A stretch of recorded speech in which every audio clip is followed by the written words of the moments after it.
పెట్టుకోండి మీ ఇంటికాడ కూర్చొని డిస్టెన్స్ క్యాలిక్యులేట్ చేస్తే అసలు మీరు హైదరాబాద్లో ఇన్వెస్ట్మెంట్ చేయలేరు. సార్ మరి ఎలా క్యాలిక్యులేట్ చేసుకోవాలంటే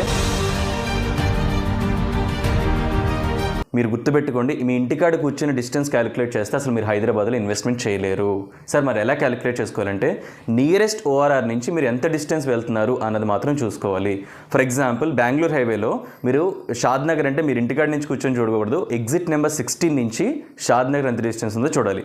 కడతాల్ అంటే ఎగ్జిట్ 14 నుంచి ఎంత డిస్టెన్స్ ఉందో చూడాలి. శ్రీశైలం హైవేలో, విజయవాడ హైవేలో పెద్దంబర్పేట నుంచి ఎంత డిస్టెన్స్, చౌటుప్పల్ ఎంత డిస్టెన్స్ ఉందో చూసుకోవాలి. వరంగల్ హైవేలో గట్కేసర్ నుంచి చూసుకోవాలి. ఇలాగా నియరెస్ట్ ఓఆర్ఆర్ నుంచి మీరు ఎన్ని కిలోమీటర్స్ వెళ్తున్నారు అనేది చూసుకోవాలి. మీరు అమీర్పేట నుంచి, లింగంపల్లి నుంచి చూసుకుంటే మీరు ఇన్వెస్ట్మెంట్ చేయలేరు అన్న విషయం గుర్తుపెట్టుకోండి. మరి లాంగ్ టర్మ్లో ఓఆర్ఆర్ నుంచి ఎంతవరకు వెళ్ళొచ్చు అంటే RRR దాటి వెళ్ళొద్దు. RRR లోపల ఇన్వెస్ట్ చేయడానికి మ్యాక్సిమం చూసుకోండి. అండ్ ఎన్ని కిలోమీటర్స్ డిస్టెన్స్ వెళ్ళొచ్చు అంటే 30 కిలోమీటర్స్ డిస్టెన్స్ వరకు వెళ్ళండి. కొంతమంది 40 కిలోమీటర్స్ 50 కిలోమీటర్స్ కూడా వెళ్ళిపోతున్నారు ముంబై హైవేలో. అది కూడా అంత కరెక్ట్ కాదనేది నా ఒపీనియన్. ఎందుకంటే సిటీ ఎప్పుడు కూడా ఒక్క సైడ్గా పెరగదు, రేడియల్గా పెరుగుతుంది అన్న విషయం గుర్తుపెట్టుకోండి. అండ్ ఇంకో విషయం, హైవే నుంచి ఎన్ని కిలోమీటర్స్ వరకు వెళ్ళొచ్చు.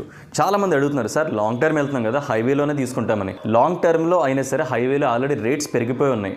అందుకని మినిమం ఆర్ మ్యాక్సిమం మీరు 3 to 5 కిలోమీటర్స్ వరకు వెళ్ళొచ్చు. కొంతమంది మరి 10 కిలోమీటర్స్ 15 కిలోమీటర్స్ కూడా వెళ్ళిపోతున్నారు లాంగ్ టర్మ్లో, which is a bad investment గుర్తుపెట్టుకోండి. సో హైవేకి దగ్గరలో అంటే 3 to 5 కిలోమీటర్స్ వరకు పర్లేదు, అక్కడ మీరు ఇన్వెస్ట్మెంట్ చేసుకోవచ్చు.